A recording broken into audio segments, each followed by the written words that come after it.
അപകടം പിടിച്ച ഒരു വഴിയിലെ കൂടിയാണ് ഞാൻ യാത്ര ചെയ്യുന്നത്. രാത്രികാലങ്ങളിൽ ഈ സ്ഥലത്തേക്കൂടി ആരും ഇന്നുവരെ സഞ്ചരിച്ചില്ല. ഈ ക്ഷേത്ര കാഴ്ച ഞാൻ അടുത്ത വീഡിയോയിൽ കാണിച്ചു തരാം.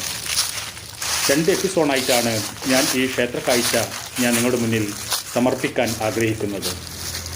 സ്നേഹപൂർവം ആചാര്യൻ ശ്രീ അഘോരി ബാബാജി ഈ കൊടും വനത്തിലേക്കൂടി, കൊടും തണുപ്പത്തേക്ക്, പിന്നെ ഭയാനം തോന്നുന്ന ആ ഇരുട്ടിൻ്റെ മറവിലേക്കൂടി ഞാൻ മഹാകാളിയെ കാണുവാൻ പോകുകയാണ്. ശരി, നമുക്ക് കാണാം.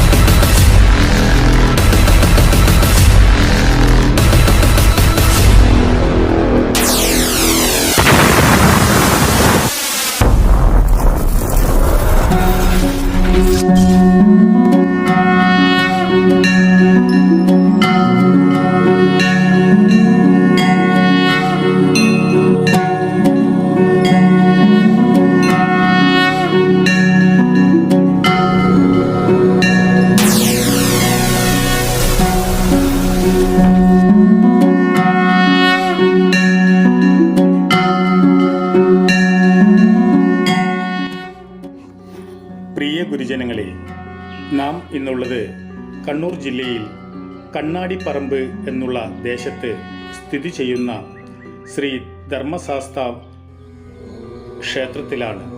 അവിടെ മഹാദേവനും അമ്മ ആദിശക്തിയുമുണ്ട് ശാസ്താവിൻ്റെ കൂടെ. ആ അത്ഭുത കാഴ്ചകൾ നമുക്ക് കാണാം. ആ കാഴ്ച കാണാൻ നമുക്ക് ഒന്ന് കയറി ചെന്നാലോ? വന്നാലും. ഞാൻ ഇപ്പോൾ ഉള്ളത് ആ പുണ്യഭൂമിയിലാണ്, ആ ശ്രീ ധർമ്മശാസ്താവിൻ്റെ മുന്നിൽ. നമ്മുടെ മുന്നിൽ കാണുന്നത് ആ ധർമ്മശാസ്താവിൻ്റെ വലിയൊരു കവാടത്തിൻ്റെ മുന്നിലാണ്. ആ ക്ഷേത്രത്തിലെ കാഴ്ചകൾ കാണാൻ വേണ്ടി ഞാൻ ഈ ദേശത്ത് വന്നിരിക്കുകയാണ്. ഇവിടുത്തെ ക്ഷേത്രത്തിലെ ഭാരവാഹികളുടെ ക്ഷണം സ്വീകരിച്ചാണ് ഞാൻ ഇവിടെ വന്നിരിക്കുന്നത്. നമുക്ക് ഇനി ആ കവാടത്തിലേക്കൂടി ക്ഷേത്രത്തിലേക്കൊന്ന് പ്രവേശിക്കാം. അവിടുത്തെ കാഴ്ചകൾ കാണാം. അതിസുന്ദരമായ ഒരു വലിയൊരു കവാടമാണ് ആ ക്ഷേത്രത്തിൻ്റെ മുന്നിൽ കാണുന്നത്. ഒരുപാട് ഏക്കർ സ്ഥലത്താണ് ഈ ക്ഷേത്രം സ്ഥിതി ചെയ്യുന്നത്. ഇവിടെ 3 ക്ഷേത്രങ്ങളാണ് സ്ഥിതി ചെയ്യുന്നത്. ഒന്ന് ശ്രീ മഹാദേവൻ്റെ ക്ഷേത്രം, രണ്ടാമത് ശാസ്താവിൻ്റെ ക്ഷേത്രം, മൂന്നാമത് ഭഗവതിയുടെ ക്ഷേത്രം. ഈ 3 ക്ഷേത്രങ്ങളും ഈ ദേവസ്വം ബോർഡിൻ്റെ കീഴിലാണ്. മലബാർ ദേവസ്വം ബോർഡിൻ്റെ കീഴിലാണ് ഈ ക്ഷേത്രം സ്ഥിതി ചെയ്യുന്നത്. ഇവിടെയാണ് മഹായജ്ഞം നടന്നിട്ടുള്ളത്, അതിരുദ്ര മഹായജ്ഞം. ആ കാഴ്ചകൾ നമുക്ക് കണ്ടുവരാം. ഞാൻ ഈ ക്ഷേത്രത്തിൻ്റെ മുന്നിലെത്തിയപ്പോൾ കാണുന്ന കാഴ്ച അതിസുന്ദരമാണ്. ക്ഷേത്രത്തിൻ്റെ ക്ഷേത്രപ്പണികൾ അവിടെ നടന്നുകൊണ്ടിരിക്കുകയാണ്. ആ കാഴ്ചകൾ ഞാൻ കണ്ടു. അതിസുന്ദരമായ വലിയ ഒരു പുണ്യക്ഷേത്രമാണ്. ഈ ക്ഷേത്രത്തിൻ്റെ മേൽപ്പുരയുടെ പണികൾ വീണ്ടും പുനരായിട്ട് നടന്നുകൊണ്ടിരിക്കുകയാണ്. ബാക്കിയുള്ള കാഴ്ചകൾ ക്ഷേത്രത്തിലെ ഭാരവാഹികൾ തന്നെ പറയുന്നതാണ്. നമുക്ക് ഈ കാഴ്ച കണ്ട് നമുക്ക് മുന്നോട്ടേക്ക് യാത്ര നടത്താം. ഞാൻ ഇപ്പോൾ ഉള്ളത് അതിരുദ്ര മഹായജ്ഞം നടന്ന ആ മഹാദേവൻ്റെ മുന്നിലാണ്. മഹാദേവൻ്റെ ക്ഷേത്രത്തിൻ്റെ പണിപ്പുരയിലാണ് ഇവിടുത്തെ ഭാരവാഹികൾ. നമുക്ക് ഇവിടുത്തെ എല്ലാ വിശേഷ കഥകളും ഇവിടുത്തെ ഭാരവാഹികളോട് ചോദിച്ച് നമുക്ക് മനസ്സിലാക്കാം. ഇവിടുത്തെ ഐതിഹ്യങ്ങൾ, ഭഗവാന്റെ ഐതിഹ്യങ്ങളൊന്നും അറിയണമെന്ന് അതിയായ ആഗ്രഹമുണ്ട്. ഇവിടെ 3 ദേവതയാണ് ഇരിക്കുന്നത് അല്ലേ? അതെ. പിന്നെ ധർമ്മശാസ്താവ്, ഭഗവതി, മഹാദേവൻ ശിവൻ, കിരാതമൂർത്തി സങ്കല്പമാണ് അല്ലേ? പിന്നെ ഈ ക്ഷേത്രം നമ്മൾ മറ്റൊരു രീതിയിലും കൂടെ അറിയപ്പെടുന്നുണ്ട്.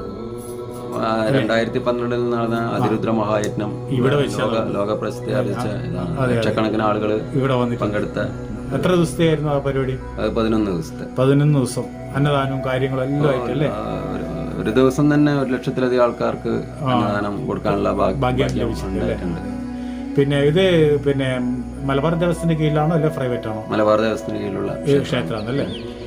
പിന്നെ ഇവിടുത്തെ കമ്മിറ്റിക്കാർ എങ്ങനെ പുറമെ നാട്ടുകാരുണ്ടോ അല്ലെങ്കിൽ?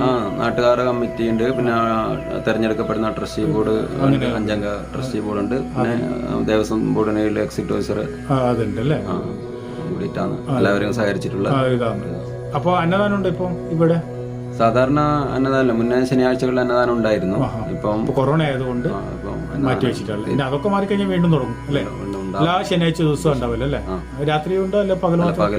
പകൽ മാത്രം. എത്ര പേര് അന്നദാനം കൊടുക്കലുണ്ട്?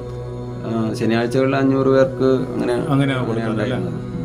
അപ്പൊ നമുക്ക് ഇനി ധർമ്മശാസ്താവിന്റെ ആ ഒരു ഐതിഹ്യത്തെ പറ്റി നമുക്കറിയാം.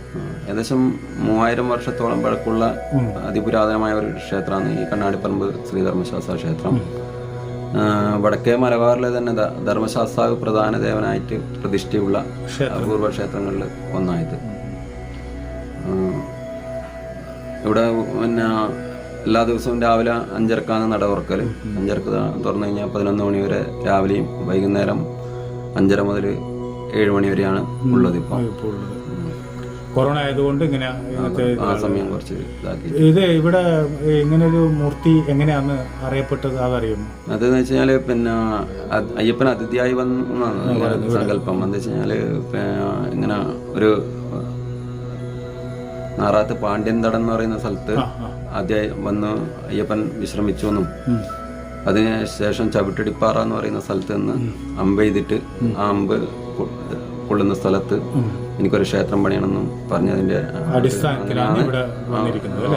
പുരാതനമായിട്ട് പറഞ്ഞ് എഴുതി ചേർക്കപ്പെട്ട ഇതല്ല. അല്ല അല്ല. പിന്നെ അവിടെ ഒരു മാവിനടുത്ത് ഒരു സങ്കല്പം അത് ഈ അമ്പ് അവിടെയാണ് ശരിക്കും അമ്പ് ചെയ്തിട്ട് സ്ഥലം അവിടെയാണ്. അവിടുന്ന് അകത്തേക്ക് പ്രതിഷ്ഠ നടത്തി. അവിടുന്ന് കുറച്ചുകൂടി വിട്ടിട്ട് സ്ഥാനം കണ്ടെത്തിയിട്ട് അല്ലേ? പിന്നെ മഹാദേവൻ അങ്ങനെ എത്തി ഇവിടെ? മഹാദേവൻ അതിനു മുന്നേ മഹാദേവൻ ഇവിടെ മുന്നേ വയത്തൂർ കാളിയാർ ക്ഷേത്രത്തിലേക്ക് ഇവിടുന്ന് നെയ്യമൃത സംഘം ഭഗവാനാഭിഷേകം ചെയ്യാനുള്ള നെയ്യെല്ലാം ആയിട്ട് പോകാറുണ്ടായിരുന്നു. പിന്നെ നെയ്യമൃത സംഘങ്ങൾ ഇതാക്കി ഇവിടുത്തെ കിരാതമൂർത്തിക്ക് തന്നെ അഭിഷേകം ചെയ്യുന്ന രീതിയിലേക്ക് മാറുകയും അങ്ങനെ എല്ലാ വർഷവും മകരം 19 മുതൽ 23 വരെ ഊട്ടുത്സവം നട്ട് ആ സമയത്ത് പ്രധാനപ്പെട്ട ചടങ്ങായിട്ട് ദേവന് നെയ്യാട്ടം പ്രധാന ചടങ്ങായിട്ട് ചെയ്യുന്നുണ്ട്. പിന്നെ അതുപോലെ തന്നെ പിന്നെ ഇവിടെ പ്രധാന വഴിപാട് എന്താ? പ്രധാനമായിട്ട് വട്ടളം പായസം. അത് എങ്ങനെയാണ് അതിന്റെ സന്താന ലബ്ധിക്ക് വേണ്ടി ചെയ്യുന്നത്? തീർച്ചയായും സന്താനങ്ങൾക്ക് അതിനൊരു ഫലപ്രാപ്തി ഉണ്ടാവുന്ന പറഞ്ഞു കേട്ടു. എത്രയോ ആൾക്കാർ ഇതേപോലെ ചെയ്തിട്ട് അവർക്ക് കുട്ടികളായി വന്നിട്ടാകുമ്പോൾ വഴിപാട് ചെയ്താൽ മതി അല്ലേ? പിന്നെ മംഗല്യത്തിനും ഇതന്നെ കാര്യസാധ്യത്തിനുള്ള ഏറ്റവും പ്രധാനപ്പെട്ട വഴിപാടാണ്. ഒറ്റ വട്ടലാണോ അല്ലെങ്കിൽ വലിയ വട്ടലും ചെറിയ വട്ടലുണ്ട്, അരവട്ടലുണ്ട്, കാവട്ടലും, അങ്ങനെയുണ്ട്. അത് പിന്നെ ക്ഷേത്ര ഓഫീസുമായി ബന്ധപ്പെട്ട് കഴിഞ്ഞാൽ ബാക്കിയുള്ള വിശദ വിവരങ്ങൾ അത് കിട്ടും. നീരാഞ്ജനം, ശനീശ്വരനായ ശനി പൂജ അതൊക്കെ ചെയ്യാൻ പ്രധാനമായിട്ട് ആൾക്കാർ വളരെ ദൂര സ്ഥലങ്ങളിൽ നിന്ന് പോലും ആൾക്കാർ എത്തുന്നുണ്ട്. അതീവ ശക്തിയാണ് ഞാൻ കേട്ടിട്ടുണ്ട്. പിന്നെ എനിക്കറിയാനുള്ളത് ക്ഷേത്രത്തിന്റെ ഉള്ളില് അയ്യപ്പസ്വാമിയാണോ? അയ്യപ്പനും ശ്രീധർമ്മശാസ്താവ്, പിന്നെ അയ്യപ്പൻ ഇതിട്ട പട്ടയിട്ടിട്ടില്ല. അതല്ല സാധാരണ ഒരു പിന്നെ ഇതിന്റെ